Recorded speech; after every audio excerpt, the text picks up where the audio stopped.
Ladies and gentlemen, we are going to check out the the last levels real quick. Where do I find that again? Speed run, making yeah, last levels. Keep on forgetting to try it. Check it out. Developer commentary, no problem.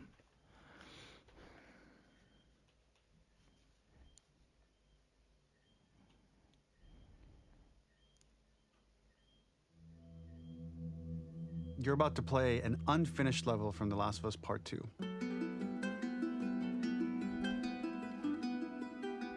The reason we added this section is there are a few sequences, and we picked the 3 of the best ones, that we cut from the game. You know, often we build a game that's much bigger than what ends up being the final product. They're months away from being finished, but we wanted to give you an insight of what it's like when we built the game, because often we have this whole thing constructed and it doesn't have final art or audio or dialogue. And here you get to see the building blocks of what it's like when we first string a bunch of these levels together. This is the intro to the first deleted level, and this one is the roughest of the 3.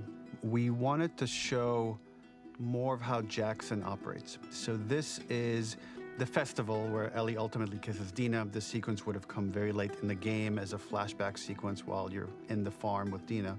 And we wanted to show what is the rest of Jackson doing, and wanted to put on the stick, make it interactive. So you could see when you're outside, there are all these almost like carnival games that you can play. You could mix drinks, you could play with these kids that are playing a sort of clicker Marco Polo, sit down and listen to conversations. And all the different interactions were first or second pass, very, very early passes. The building blocks are there, but nothing is final. And ultimately, while we were very excited by this sequence, it's pretty fun and lighthearted. It just slowed things too much as we're barreling towards the end of the story at this point. So again, reminder, rough, missing audio, missing animation, missing gameplay tweaks, missing dialogue, but pretty representative of what it would have been. So enjoy. They should have made a Last of Us Deluxe.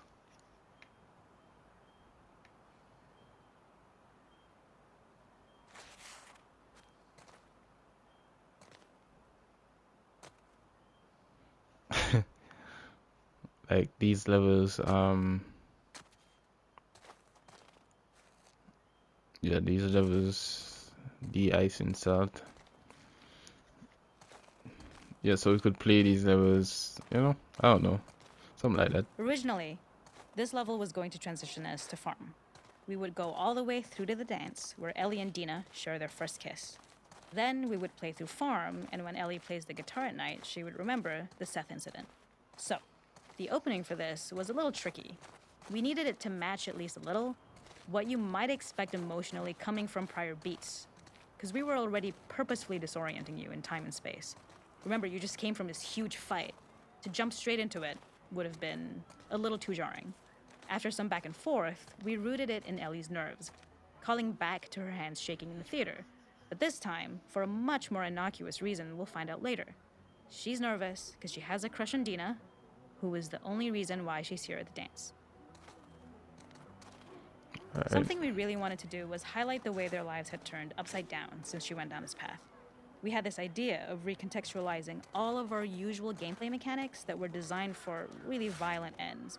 The workbench, door bashes, throwable weapons, and even the infected, which is my personal favorite. Peppered throughout the level are moments of levity or shared history, all the while seeing how happy and mundane they all were before her huge revenge odyssey. It is not a festival without one of these throwing games. This one, of course, uses our throwable system where you're often chucking explosive things or stunning things, but for a more wholesome purpose, although some people take this game really seriously. A fun aspect I'm of taking this it really is, seriously right now. you could win a toy here. Oh, it's Ellie 3. would place it in her pocket. If you had done this, you'd find the toy with JJ, the baby, later back at the farm. When we cut this, the toy made it through anyway because it was so cute. It is the same one you see on the tractor at the farm. Ollie the elephant. Interesting. I missed. I'm so upset that I missed. The makeup artist is pretty simple. It's one of those little in-game scenes we peppered in to make it feel like Ellie had roots in the town. Hallie, our writer, mentioned that in her mind, an ex-girlfriend of Ellie's tattooed her arm to cover up her scar. So we figured this might be the only time you get to see that. We wanted to hint at it and allude to it and make it feel like there had been so much more that had been happening and so much more that Ellie threw away.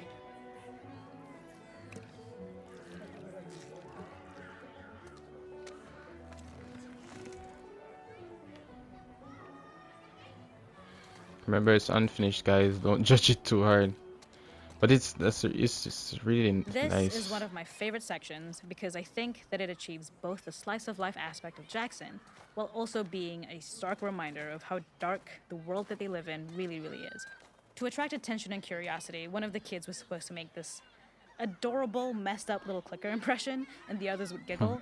We tried a version where if you got close enough, the kid might try and follow you a little before turning back. Since clickers are blind and move by echolocation, for this game of messed up tag, Ellie must close her eyes and listen for when the children give themselves away. The thought was that these kids are in relative safety. They still grow up with the dangers of clickers and runners, and all those lessons would embed themselves in the games that they play. When the festival got cut, they tried to preserve this moment and move it to the front of the game where the snowball fight is, as a tutorial. However, being in the headspace of a clicker doesn't really teach you how to deal with them. Eventually, it evolved, and they instead made the snowball fight, which was, I think, way more effective. For me, it's character illuminating that not only does Ellie know this game, she plays along. There's a familiarity with the kids that's really nice to see, especially because it's such a difference from the Ellie we see later, who has a sort of hollow normalcy that she's trying to get with JJ, but kind of fails. Wait.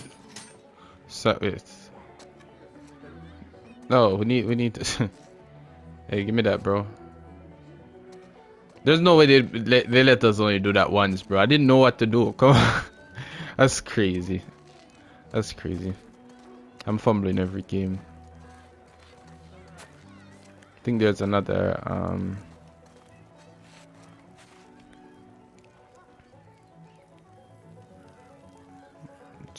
so I guess here we just sit by the fire. I'm really upset that we can't. I remember if we came through there. Let's see. I wanted to hold up. We use our workbench a lot to make a lot of things that kill and maim and hurt people. Here, we had the silly idea of using the same feel, harkening back to the same animations, using the exact same UI to instead fix a drink. Like the workbench, you could pick your base, and then you could add something to it. And at the time, we had some different reactions from Ellie based on how strong you chose to make the drink. Something we wanted to prototype, though, before it got cut, was picking up some ingredients around to add, like a lime or maybe a bottle of someone's favorite whiskey or salt, like you were earning upgrades. We also toyed with having Ellie carry around the drink you made and occasionally sip it, psyching herself up to go talk to Dina inside because she's nervous. It got too noodly, though, because she would need to keep placing it somewhere before she did anything, so it would have ended up more trouble than it was worth. There's a hidden spot at the back that was just a bit of fun. It was highlighting Jackson's normalcy with something we would find in a real world. In the back, you would find teenagers finding some alone time with each other in a dark corner. I didn't of the even party. see them, bro. It was rewarding the player for peeking into a hidden corner, but ultimately redirecting them back to the festival. We also had versions of them smoking weed here, despite Maria's consternation, probably having gotten it from Eugene. I didn't even noticed them, bro. Alright, here's Maria. Or Maria.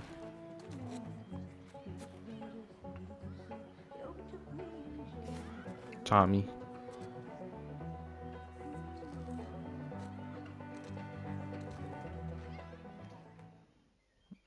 I don't know why that just reminded me of GTA just now. When she looked around. Alright, let's see. Introduction to video, definitely. Shout out to Neil Drunkman, bro. Legendary story, bro. Legendary.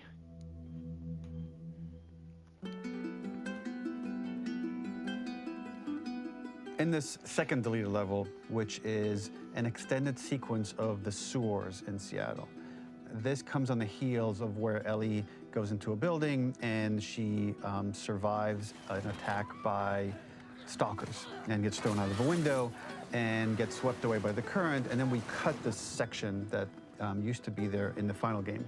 Now you will get to play it.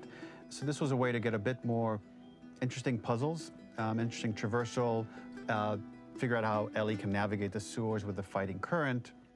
Ultimately, with a lot of these levels and these sequences, the reason why we cut them more for pacing purposes. But here it is for you in this very kind of raw form that part of it will feel finished, parts of it will feel like assets are missing as far as audio, animation won't be final, but it's a glimpse into what a game looks like when it's months away from finishing. Enjoy. Yeah, it probably could be a deluxe code. Just right off the bat, bro. Oh, we forget to play it.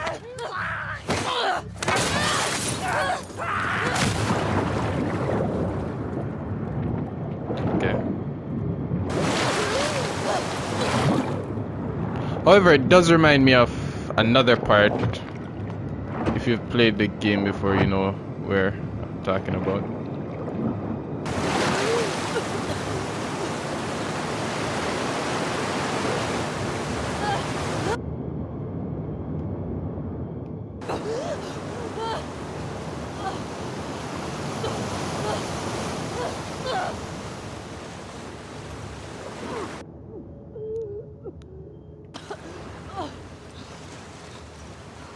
It seems like Okay. this is for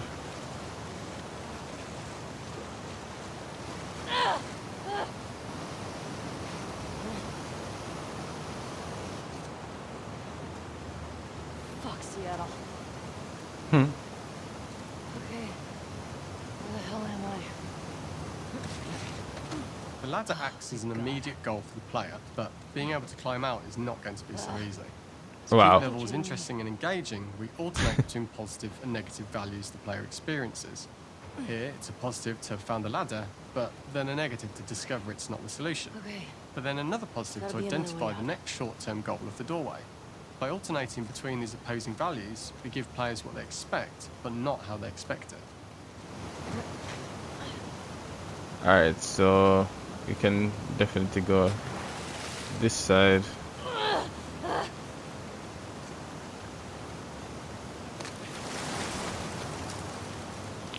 Oh.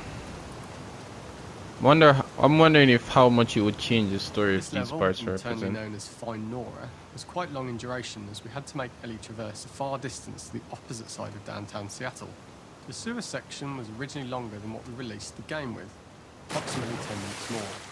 This was one of the few areas of the game that used water flow as part of the traversal puzzle. The player has to go upstream to use the current to get to the platform to reach the other side. We mostly cut this mechanic game-wide, however it remained in essence in the section swimming to the aquarium as Ellie when you were avoiding the waves. Seems like we can swim across. Oh, we got... Okay. When players reach the doorway and enter into the room, they're faced with a dead end. What have we The got real here? reason for this dead-end room is that on the reversal, when exiting back out of the doorway, players are faced with the route onwards. A pipe that they'd not been able to see when they were swept past it on the way in, and something that was hidden from view when on the side platforms. The intention here being that the only option is to go off the standard path in order to search for a way out.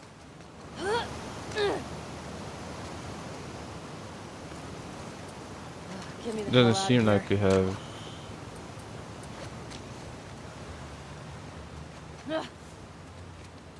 Throughout the rest of the level, we also used light to indicate to the player that they were heading in the right direction. At each turn, however, we blocked the direct route forward. Players would know that they just have to keep finding alternative paths, promoting those feelings of being desperate and trapped. We slowly introduced the player to consider climbing into smaller pipes and crouching in these tight spaces. This is to Up and slowly out. build up to and encourage Just keep going the up and player up. to climb into such a small pipe that they'd have to be crawling on their stomach, which is something that the player previously may not have recognised as a playable space, let alone the desired route they need to take. I think we're going to have to go under there. We loved the idea of making Ellie prone through a tiny, dirty pipe in order to get out, as it was a great opportunity to use our prone mechanic. A unique camera setup was created we- to support crawling in these pipes, as the standard prone camera is much higher above the player. We also created custom collision in order for Ellie to manoeuvre in these tight spaces easily. Initially, the oblong collision capsule around the character caused issues crawling around corners. We put extra effort into the custom corner collision so the movement experience is as smooth as the main game.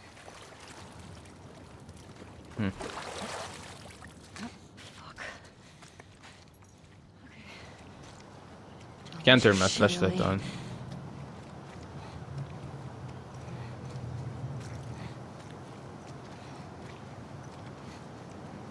Is there? Yeah, there's a lot of thought going that has gone into making levels, bro, and games and all that. Like, it's very impressive. In order for the player to feel cramped, claustrophobic and desperate, we'd been enforcing the traversal mechanics that allow for a tight environment which promote these feelings. We introduced the use of the squeeze through so that we can keep the player feeling enclosed and tight, but without repeating the same geometry. Here we change from low ceilings with wider walls to high ceilings and tight walls to change up the spatial pacing and keep the level from repeating itself.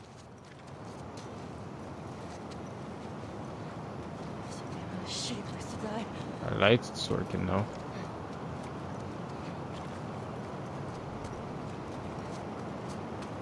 Originally, we had the waterline much higher here, so players had to swim through this tight tunnel. However, from watching user test feedback, it was occasionally causing people to discount the route entirely and turn back on themselves. So to avoid any risk of this happening in the final game, we present a lower water level so the tunnel is easy to see and commit to using. Although this isn't as impactful without the prone swim, it's the better decision as it means a smoother experience for the player with no backtracking frustration. As we surface from the water and over the crest of the slope, we reveal what is further in this tunnel. A clicker that has sprouted and the fungus has grown on the sides of the pipe. It was great to see people who user tested this area becoming increasingly worried as we forced the player to squeeze past the fungus and inches away from the clicker's face, all the time not being sure whether the clicker might be alive or attack them. Although we aren't as cruel as to force a clicker attack in such close proximity, we do have a payoff for this moment. This clicker momentarily turned into Joel to show Ellie's PTSD from what happened to Joel at the start of the game. Ultimately, we decided to save this moment for the farm level, as it was more impactful there because it could become the centrepiece of that experience. Whereas in the sewers, we weren't able to make it as much of a narrative point and give it the breathing room and reaction time that it deserves, given the tight space. We draw the player towards this pipe, as it is seemingly the route out of the tight space. Fairly soon, it is obvious that this path is blocked. If the player goes all the way up to the bars that block the path, they are rewarded with a pickup, so this journey doesn't feel wasted. It was important to encourage the player to try to progress along this path so that they would subtly be thinking of progress in this direction. We hint to the player that there is a bigger, new space beyond this pipe by showing the player the waterfall. This helps players consider the other route where they don't know how far the tunnel is or whether they'd make it. I knew it was blocked off, but yeah, that's like the typical video game thing. You find stuff in like a corner or something.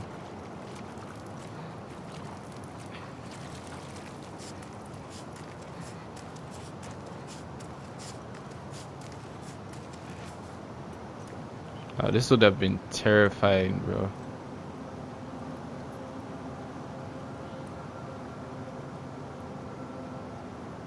I can't move.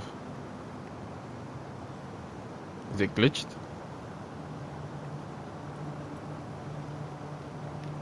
I think the game is glitched, guys. I can't do anything.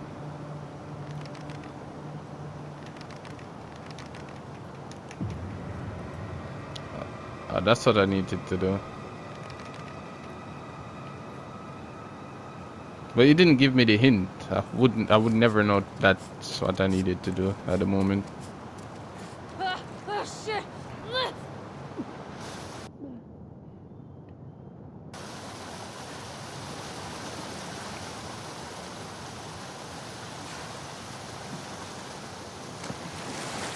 For the See what final this is. section, we eventually opened you out into a wider area as you traverse through such tight spaces leading up to this. So changing the environmental pacing makes it begin to feel like we're coming to the end of Ellie's ordeal. An earlier iteration used the current that we'd shown at the start for a slightly tougher traversal puzzle to conclude the sewers. The ladder was clearly visible from most of the area, but the player was faced with a fast-flowing torrent of water they couldn't cross. If the player attempted to jump into the water, they were not able to swim across the ladder due to the water's speed. But instead, they had to traverse the pipe running along the top of the space in order to get across the water. Chop out a pipe. Is it that?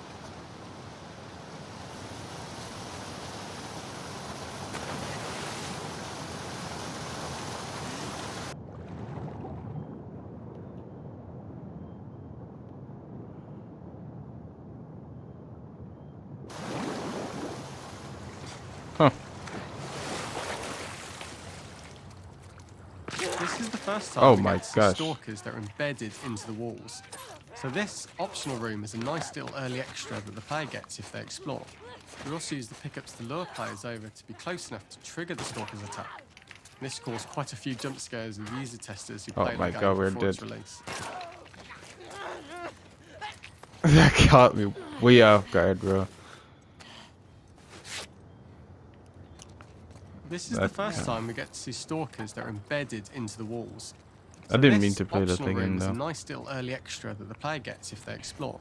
We also use the pickups to lure players over to be close enough to trigger the stalker's attack. This caused quite a few jump scares with user testers who played our game before its release. Oh, I'd love to be a game tester, bro. That has to be fun. Alright, so it said use it. I don't understand.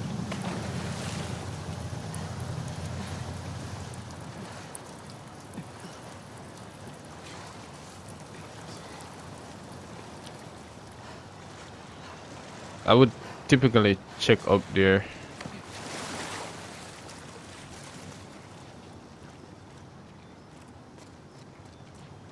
But wait.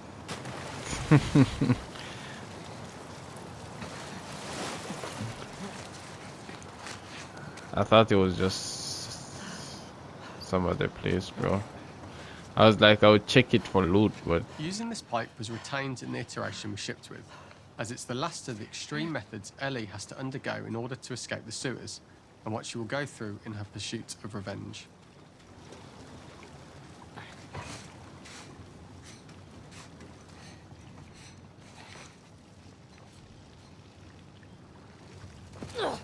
bro, how do you, bro? That was one thing I was always confused about. How do you go down ladders in this game, bro? Like, I don't think I've ever done that. The last ladder climb is quite lengthy, and although we could have trimmed it down to a shorter climb, we liked how this last segment of the journey built anticipation for whether there was success at the top or not after all you've been through. Ultimately, the ladder exits out into the subway station, which is how it connects in the final game. Ellie then has to find her way to the hospital from here, crossing paths with the scars for the first time.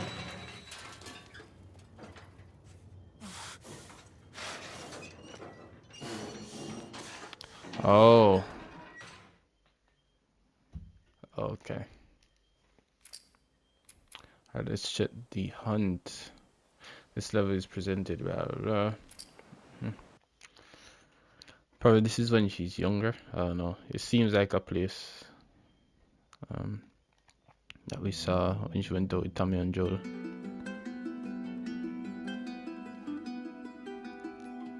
For this third and final deleted level, what we call the boar hunt sequence, this was a sequence pretty late in the game. It was right after the whole Seattle Abby sequence where Abby spares Ellie. And then we wanted to come back into Ellie's story, but keep it a bit mysterious of how much time has passed, where is Ellie now? So we're coming in on Ellie and she's following a trail of blood. And we wanted to mirror in a way the deer hunt sequence from the first game, but this time do it with a boar. And there's something with Ellie that now she can't let go of this violence. She's pursuing it, even against this innocent animal. This was another opportunity to show how the violence that Ellie has experienced, the violence that she witnessed being afflicted onto Joel, is still sticking with her. And she's still experiencing these PTSD moments. This was a sequence that was pretty far along and was cut pretty late in production. Parts of it are still really rough, but the gameplay, the building blocks were all there. I think you'll have fun to see, like, again, a rough, unfinished sequence that you can play. You can see all the way to the end, and including a cinematic that we end up cutting. And the remnants of the sequence ended up being mentioned in Ellie's journal.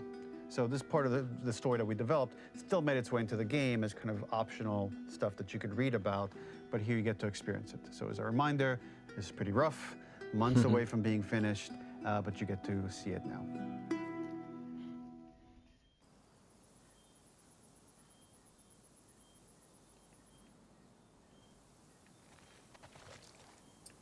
I think like loot is not Where necessary, are but you? So the Oh, boar this hunt reminds was me one of the of- hardest levels for me to work on. It was a huge challenge with the systems that we had, and we kept trying, but it never felt quite right.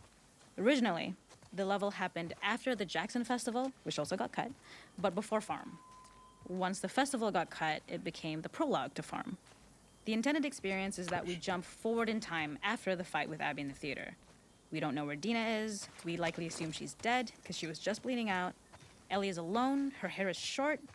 So maybe this is the future or the present. And she's hunting. In early iterations of the fight, it was more arena-like. The player slowly whittles down the boar's health. Ellie gets more visceral and more vicious. We get a little worried about her. As the boar gets weaker, more panicked, more feral, and we start feeling sympathetic to the boar was the hope. In all of these iterations, especially of these wider areas, it required custom AI and scripting to make sure it continued to feel organic as an animal, but we really needed it to do specific stuff. It needed to be able to close distances really, really quickly. It needed to charge to attack, but we wanted the feeling of hunting, so we needed to track it down from afar. And we also needed to discourage the player from attacking the boar when it's that close, or it would kind of turn into this melee kerfuffle. How do we do this in our world while keeping the boar believable? We must have gone through 5 or 6 iterations of the boar fight and all, and every single time it changed pretty drastically. We split it into clear phases, where one was like all long range. We tried another where you're getting close and you get the jump on it quite literally. You're jumping off of a rock to attack it. And then finally, we tried a bunch where you almost sort of go around a bunch of trailers and try and wrestle it. We uncovered after some time that taking down a boar over several phases felt very laborious and a little dramatic. It was comically long, it felt too boss-like, a little too gamey. We decided to cut the first few phases, and we opted for a cold open after the boar had already been hurt off-screen. So that allowed us to focus on feeling like we're closing in on prey and to introduce the boar when it was at its most dangerous. Already hurt, already feral, much too close for comfort. And so the thinking was it would bring us more into Ellie's mindset. Is this really hunting for food, or is she hunting for some other reason? The gas station was built to highlight the boar's destructiveness. Since it's cramped, the boar feels larger. We also feel trapped with it, though perhaps it's trapped with us. When it charges, it gets to us quickly, so we must be on our toes. This made it more in line with Ellie's sort of hunting for trouble mindset. Listening became more important, as well as moving around slowly so it didn't hear you. Could you spot it before it saw or could you get a shot off quickly enough so you could dodge out of the way? Or is the shot worth the cost after? It feels like a gamble. By the end of the fight, everything would likely be in shambles. The boar would burst through the back, and Ellie would follow it and finally enact revenge. It's over. Nowhere to run. take a look at, you know, gas station and all that. I keep trying to turn the The boar flashlight on. kill was supposed to be anything but glorious. With the boar whimpering at the back of the gas station after Ellie's relentless hunt. After this, hearing the drone that we kind of come to associate with Ellie's trauma, we would hard cut to the stream.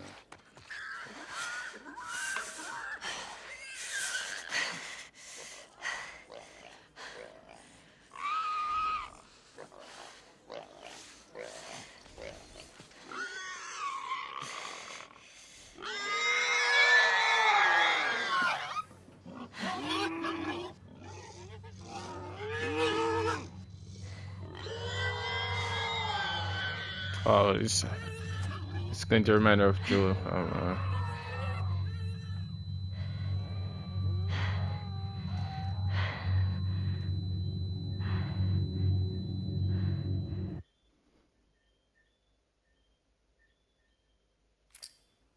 Wow. Well, guys, behind the scenes, I'll, I don't think I'm going to listen. Duration 2 minutes. What was the trailer? Oh, these are the podcasts. 55 minutes. Okay. Yeah, guys. So thank you for watching. That was interesting. So excited for part 3. I don't know when it's going to drop. It has been announced. But yeah, I thank you guys for watching. We're at what 116 subs. We're trying to get to 200, so I'd really appreciate it if you subscribe. You can check out my other videos. And yeah, man, peace out.